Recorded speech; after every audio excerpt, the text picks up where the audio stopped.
तशरीफ लाई। वो आए घर में हमारे, खुदा की कुदरत है। कभी हम उनको, कभी अपने घर को देखते हैं। बिन बुलाए तो हम खुदा के घर भी न जाते, मगर उस पे बन जाए कुछ ऐसी कि बिन आए न बने। यही समझ लीजिए।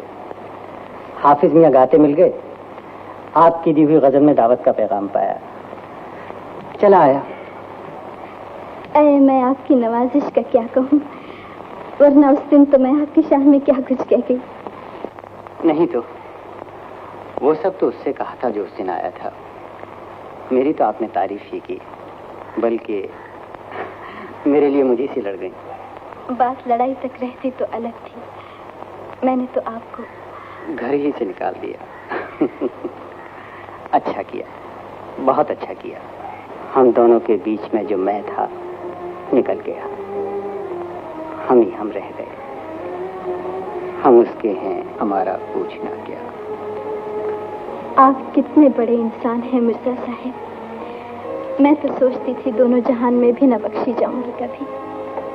वो सब होने पर भी आपने मुझे इस काबिल समझा। कैसी बातें करती हो चौधरी बेगम,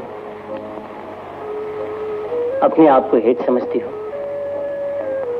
मगर तुम्हारा भी क्या कसूर, तुम भी उनमें से हो जो खुद अपनी कीमत नहीं जानते।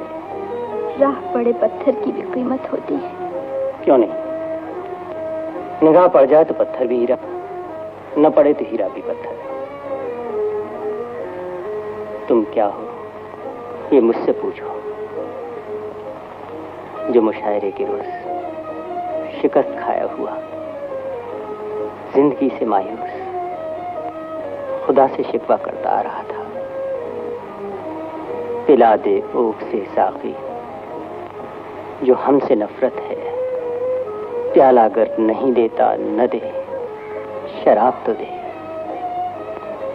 उस वक्त अपनी गजल तुम्हारी जबानी सुनी, यूं मालूम हुआ जैसे खोई हुई मंजिल मिल गई। मिर्जा साहब। हाँ चौधरी, और आज फिर वही आलम है। मैं घर का सताया, दोस्तों का ठुकराया हुआ यहां आया हूं। मैं खो गया हूं। तुम एक बार फिर मुझे मेरा पता बता दो। मिर्जा जी, मेरी जाने कब की तमन्ना थी कि आपका कलाम हो और आप ही के सामने गाऊं। हाय, आज तो मैं अल्लाह से और भी